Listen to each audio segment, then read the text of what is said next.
उत्तराखंड राज्य प्राथमिक शिक्षक संगठन का अधिवेशन विचार मंथन तथा कार्यकारिणी गठन के उपरांत संपन्न हो गया है। मुख्य अतिथि कपकोट के विधायक सुरेश गड़िया ने अधिवेशन का शुभारंभ करते हुए शिक्षकों से कहा कि वह समाज को आगे बढ़ाने तथा बच्चों के सर्वांगीण विकास की दिशा में कार्य करें। विधायक ने कहा कि विद्यालयों को आदर्श विद्यालय बनाने की दिशा में हर शिक्षक को कार्य करना होगा। विशिष्ट अतिथि नगर पालिका अध्यक्ष सुरेश खेतवाल, पूर्व मंत्री बलवंत सिंह भौर्याल, पूर्व विधायक ललित परसवाण, पूर्व दर्जा मंत्री राजेंद्र टंगड़िया, विधायक प्रतिनिधि भास्कर दास सहित अन्य ने भी शिक्षकों की भूमिका की सराहना करते हुए कहा कि वह समाज में मार्गदर्शक की भूमिका अदा करें। बागेश्वर की विधायक पार्वती दास के प्रतिनिधि के तौर पर भास्कर दास ने शिक्षक भवन निर्माण के लिए 5 लाख रुपयों की घोषणा की। अधिवेशन में जिला कार्यकारिणी का भी चुनाव किया गया, जिसमें दीपक सिंह रावत अध्यक्ष, नवीन चंद्र मिश्रा महामंत्री, चंद्र प्रकाश चंदोला को कोषाध्यक्ष चुना गया। नवगठित कार्यकारिणी ने शिक्षक हितों के लिए कार्य करने का संकल्प दोहराया। चुनाव अधिकारी प्रदीप गड़िया, भुवन जोशी तथा रघुनाथ मेहरा की देखरेख में चुनाव संपन्न हुए।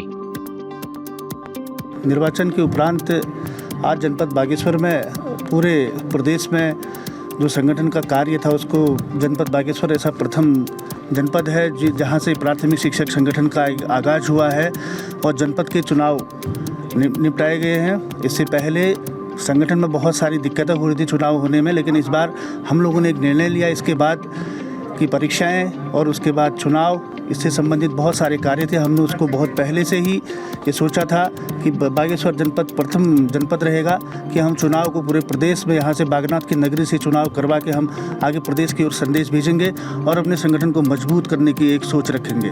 और हमारे संगठन में आने के बाद मेरे साथी सहयोगी श्री नवीन मिश्रा जी मेरे साथ मंत्री के रूप में और चंद्र प्रकाश चंदोला जी मेरे साथ कोषाध्यक्ष के रूप में हैं। अभी हमारी मुख्यतः यहाँ पे प्रमोशन और ओपीएस का मामला, जहाँ तक भी हमको लड़ाई लड़नी पड़ेगी, हम अपने क्षेत्र के लिए ओपीएस की लड़ाई को हम संगठन के लिए इस बात को आगे की ओर लेके जाएंगे। वरिष्ठता सूची जितनी भी देयक लंबित यहाँ पे जनपद बागेश्वर के शिक्षकों के साथ है, उनका निस्तारण हम जल्दी से जल्दी करने की कोशिश करेंगे। जो हमारी प्राथमिकता है वो प्राथमिकता यह है कि हमारे जनपद में अधिकारियों की कमी है, उस कमी को दूर करेंगे।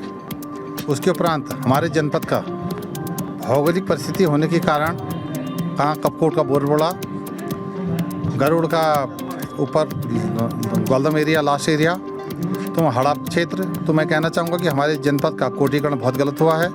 तो हमारी प्रथम प्राथमिकता ये होगी कि हम अपने जनपद का कोटीकरण को ठीक कराएं। देखिए कितनी विडंबना है, ये बोरबोड़ा का स्कूल और यदि मैं गरुड़ का एक विद्यालय बता दूँ, बंड, वो भी दुर्गम है। बंड, गरुड़ का बंड दुर्गम और बोरबोड़ा वो भी दुर्गम।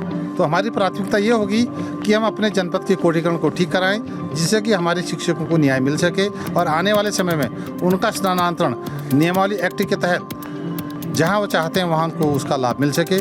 दूसरी प्राथमिकता हमारी ये होगी कि हमारी सरकार के द्वारा जो हमारा संगठन है अब अस्तित्व में यदि आ जाता है, तो हमारा जो अस्तित्व है, आज सरकार हमारा पैसा गोल्डन कार्ड के रूप में प्रति माह हमारे वेतन से 700 रुपये काटा जा रहा है, और जबकि हमारे शिक्षक को उसका फायदा कुछ भी नहीं मिल रहा है।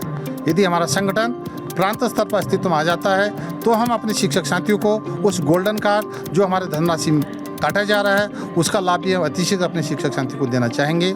और हमारे अध्यक्ष जी ने बताई दिया कि जो हमारे जनपद स्तर पर पदोन्नति हैं और वरिष्ठता सूची है, जो भी समस्याएं होंगी हम पदाधिकारी और हमारी ब्लॉक कार्यकारिणी मिलजुल कर अपने जनपद को आने वाले समय में आगे पहुंचाएंगे और अपने शिक्षक साथियों का स्थान लेकर हम बढ़ चढ़कर संगठन को बहुत मजबूत करने का प्रयास करेंगे। जी, आज प्राथमिक शिक्षक संघ के अधिवेशन में आना हुआ और यहाँ पर जो कार्यक्रम रखा गया है उसमें इनका जो निर्वाचन का कार्य आज होना है, नई कार्यकारिणी का गठन होना है। और यहाँ पर जो हमारे कपकोट के माननीय विधायक सुरेश गड़िया जी मुख्य अतिथि के रूप में उपस्थित हैं, तो मैं शिक्षक संघ के सभी पदाधिकारियों को बधाई देता हूँ, शुभकामनाएं देता हूँ कि आप सब ने हमें यहाँ पर आमंत्रित किया। और जो नई कार्यकारिणी का गठन होगा उस सब के लिए जो है मैं उनको शुभकामनाएं भी देता हूँ और बधाई भी देता हूँ कि आप के बीच में जो भी नई कार्यकारिणी का गठन होगा वो अच्छा कार्य करेंगे, शिक्षकों के हित के लिए कार्य करेंगे, ऐसी उम्मीद मैं करता हूँ। आज बागेश्वर में शिक्षक संगठन की जो बैठक हुई है, और क्योंकि शिक्षक समाज का आईना होता है और हम सब लोग भली भांति जानते हैं कि हमारे सुदूरवर्ती क्षेत्रों के अंदर एक आम नागरिक को अच्छा नागरिक बनाने का जो काम करते हैं तो हमारे शिक्षक ही करते हैं। तो इसलिए मैं बहुत बधाई देना चाहूँगा अपने शिक्षक संघ के सभी पदाधिकारियों को। और आज उनका चुनाव भी यहाँ पर होने जा रहा है और उन्होंने बहुत कठिनाइयों के साथ अलग अलग स्थानों पर शिक्षा देने का काम किया है। तो इसलिए मैं उनका धन्यवाद करता हूं और अपने देश के यशस्वी प्रधानमंत्री माननीय नरेंद्र भाई मोदी जी और उत्तराखंड प्रदेश के माननीय मुख्यमंत्री पुष्कर सिंह धामी जी का धन्यवाद करना चाहूँगा, शिक्षा मंत्री जी का, कि हमारे सुदूरवर्ती क्षेत्रों के अंदर जिस तरीके की व्यवस्था थी आज व्यवस्था नवाचार के साथ आगे बढ़ रही है। बहुत हाईटेक तरीके से शिक्षा के क्षेत्र को आगे बढ़ाने का मुहिम हमने तेज किया है। तो इसलिए हम लगातार प्रयास कर रहे हैं कि हमारे सुदूरवर्ती क्षेत्रों के अंदर हमारे जो यहाँ के छोटे छोटे भैया बहन हैं उनको गांव में ही ठीक से शिक्षा दे सके। उसके लिए हमने भवनों का भी निर्माण किया है, वहाँ के फर्नीचर की व्यवस्था की है, स्मार्ट क्लासों की व्यवस्था करने के लिए लगातार कवायद तेज चल रही है। और आगे के दिनों में हम चाहेंगे कि हमारे सुदूरवर्ती क्षेत्रों के अंदर ठीक से हमारे बच्चे आगे बढ़ सके, अच्छे नागरिक बन सके। उस दिशा में आज इस गोष्ठी में हमने बातचीत की है और सभी शिक्षकों से हमने निवेदन भी किया है कि हम सब लोगों को इस समाज को आगे बढ़ाने में अपनी अहम भूमिका निभानी है। तो सभी लोगों ने उसको आगे बढ़ाने की जिम्मेदारी भी ली है। तो आगे कोशिश होगी कि जो उनकी मांगें हैं उन मांगों को भी प्रदेश सरकार के सामने रखा जाएगा, माननीय मुख्यमंत्री जी के सामने रखा जाएगा। उनका निवारण तय समय पर पूरा करने के लिए कोशिश की जाएगी।